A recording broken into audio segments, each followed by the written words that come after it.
Muchas gracias, señor presidente. Con su permiso. Muy buenos días a todas y todos ustedes.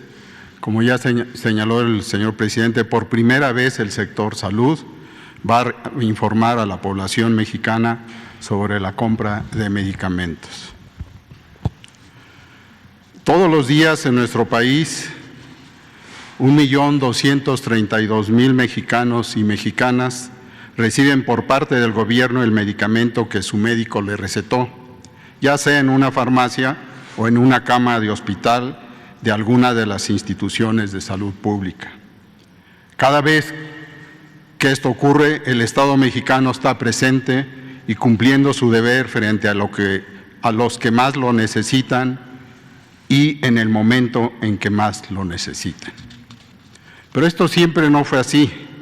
A manera de relato, tomaré unos minutos para contarles otra historia que el pueblo de México merece conocer, de cómo se negoció y se puso en riesgo la salud de los mexicanos con la compra de los medicamentos de 2012 a 2018.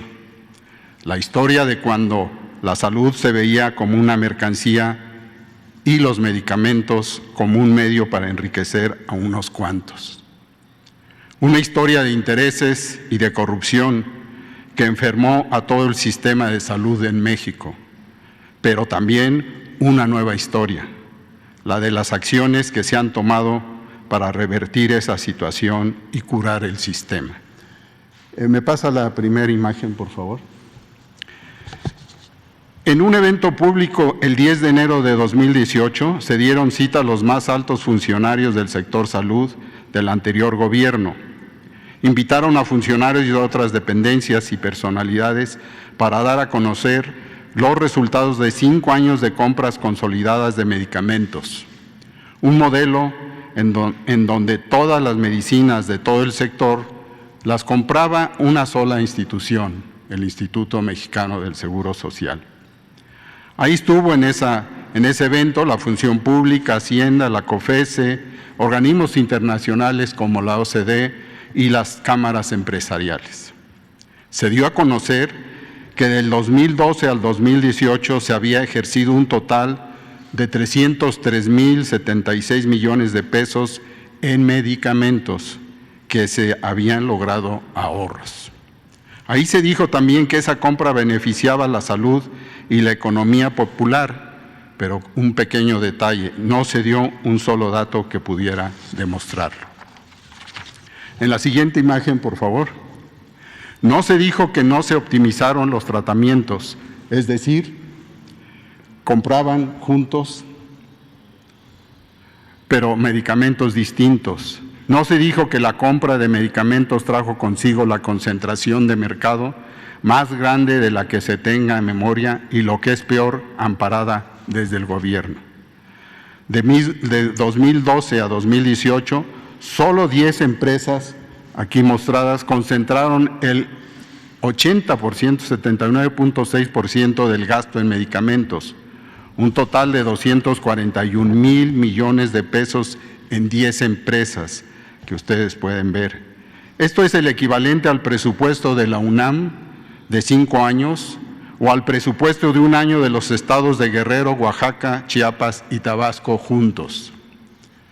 Tampoco se dijo que de esas 10 empresas, 3 concentraron la mitad de todos los contratos y que una sola empresa, Grupo Fármacos Especializados SADCB, se llevó el 35% de la compra de 2013 a 2018, con un monto de 106.803 millones de pesos. Dicho sea de paso, esa empresa fue inhabilitada por la Función Pública el 18 de julio de 2019.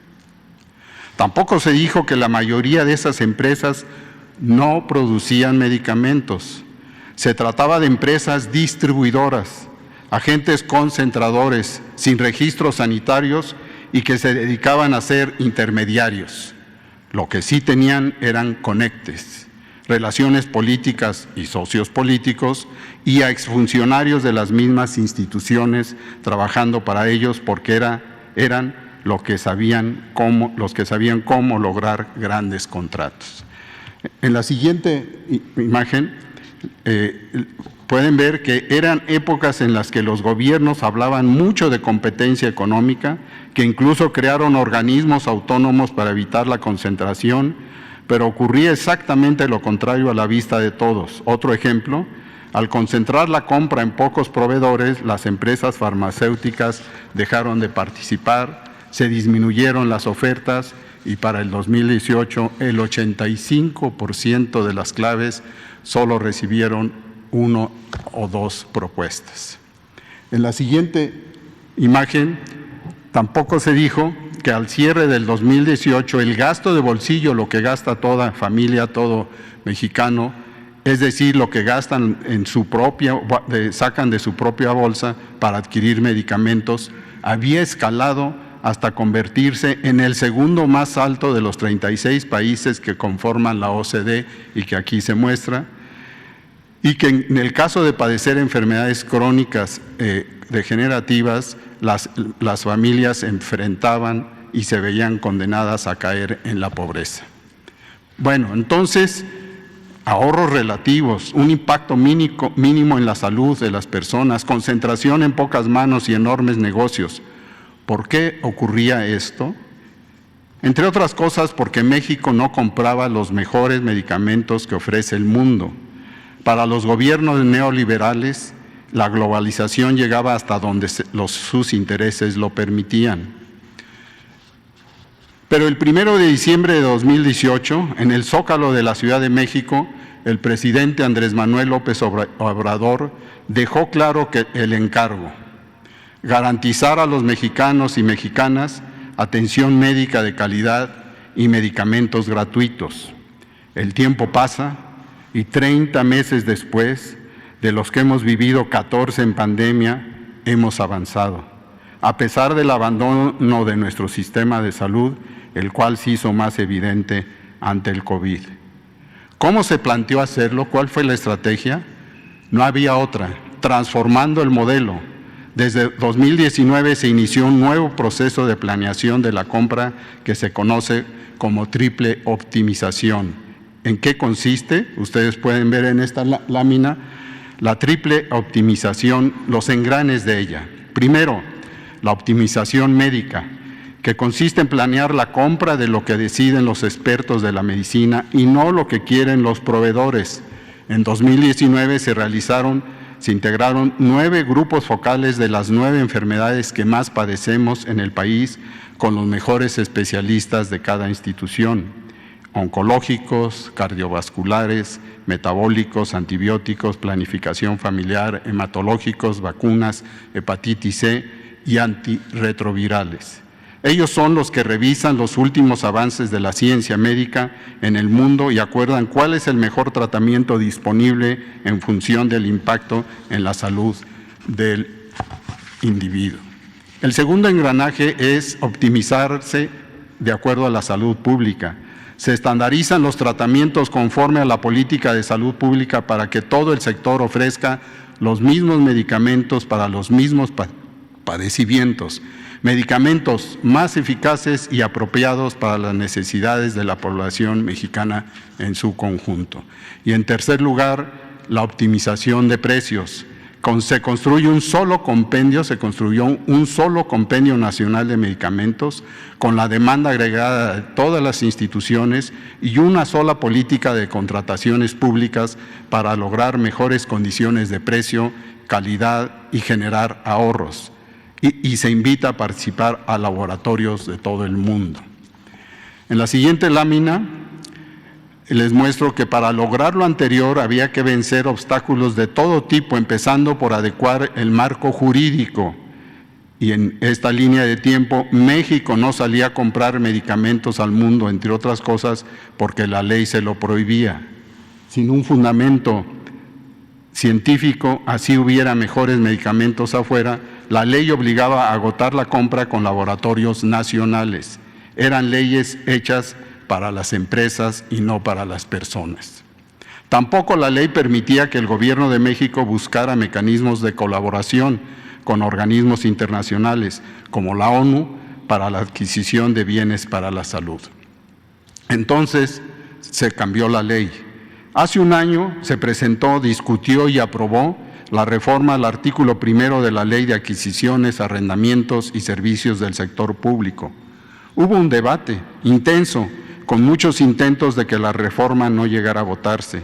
Quienes se opusieron no pudieron argumentar razones válidas de por qué no salir a comprar al mundo. No argumentaban en contra de la iniciativa, sino en defensa de otros intereses. En defensa de la norma, de la compra anterior, de las cosas como se habían hecho antes, aunque se hubieran hecho mal. En defensa hasta de tratados internacionales y los intereses de sectores económicos, nunca a favor de la salud de los mexicanos. Se votó en el Senado con 56 votos a favor, 35 en contra y una abstención. El 11 de agosto fue publicada en el Diario Oficial de la Federación. A partir de esas modificaciones de ley se pudo concretar un acuerdo con la OMS a través de sus agencias, la UNOPS, la OMS y la OPS. De manera expedita se realizaron acuerdos y convenios entre las instituciones federales con acompañamiento de la Secretaría de Relaciones Exteriores y el Cuerpo Diplomático para lograr que el 6 de octubre se firmara por parte del Instituto de Salud para el Bienestar y la UNOPS el acuerdo para adquirir medicamentos y material de curación a nivel internacional. ¿Cuáles son los resultados? De inicio, como se muestra, era necesario explicar de dónde partimos, o es necesario, los objetivos que perseguimos, los obstáculos que encontramos y vencimos para hoy dar un primer reporte de lo que se ha logrado. Vendrán reportes adicionales y definitivos. ¿Qué se compró con el mecanismo de UNOPS? A la fecha se han adjudicado con la UNOPS un total de 730 claves de medicamentos y material de curación. Participaron 171 empresas de 17 países y resultaron ganadoras 144 empresas de 7 países. Se trata de medicamentos, como se puede ver en el cuadrado derecho, de alta especialidad, alto consumo, oncológicos, enfermedades infecciosas, cardiología, VIH, neurología, hematología, endocrinología, etcétera. Un monto de 43,278 millones de pesos para un volumen de 724 millones de piezas ya adquiridas.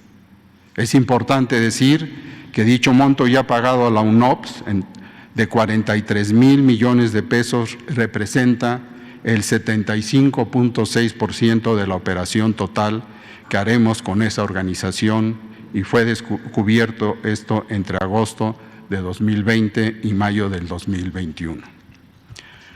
La UNOPS continúa evaluando y negociando precios para lograr el resto de la compra que en su mayoría corresponde a material de curación. Parte de los acuerdos que se han firmado tienen como propósito el abasto suficiente y oportuno de los medicamentos.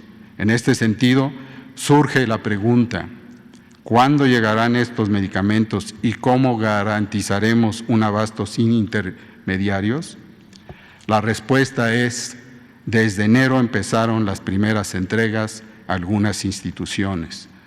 Al día de hoy ya se encuentran en el país y ya se hacen entregas en tránsito o con orden de entrega más de 60 millones de piezas para todo el sector. Este número es dinámico y se actualiza diariamente. El abastecimiento de la UNOPS comprende un periodo de 12 meses, de junio de 2021 a junio de 2022, aunque una parte fundamental del acuerdo firmado por el presidente López Obrador en julio de 2020 tiene que ver con el largo plazo, que este proceso garantice la continuidad, seguridad, transparencia y estabilidad del abasto de medicamentos de manera multianual hasta el 2024.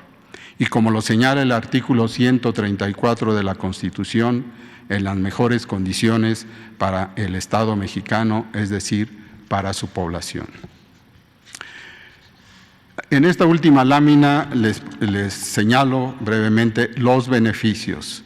de este nuevo mecanismo de compra de medicamentos, además de la garantía de abasto suficiente, lo cual es progresivo.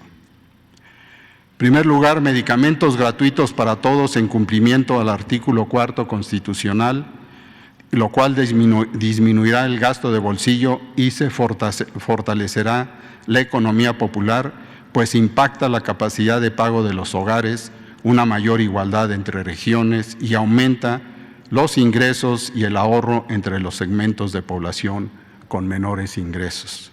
Segundo, abasto garantizado. Al tener acceso al mercado internacional se garantiza la continuidad, la seguridad, la transparencia, la estabilidad del abasto de medicamentos de manera multianual hasta el 2024. Tercero, calidad de los medicamentos. Comprar el mejor medicamento disponible en el mundo conlleva a un mayor apego terapéutico, menores efectos secundarios y la mejor de la calidad de la vida de los pacientes. Y por último, los ahorros. En lo que va del proceso a la fecha, existe un ahorro estimado de 11,880 millones de pesos, que representa más del 20% del presupuesto programado de este año y se lograría en un solo año alcanzar más del 70% de lo que se ahorró en todo el sexenio pasado. El abasto de medicamentos representa el mayor reto de cualquier sistema de salud en el mundo, y más aún cuando la producción ha visto afectada por la pandemia. Habíamos empezado antes del COVID esta transformación.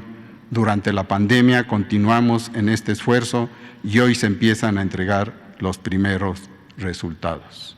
El tiempo, la paciencia y el combate a la corrupción han sido nuestras mejores herramientas para cumplir este encargo.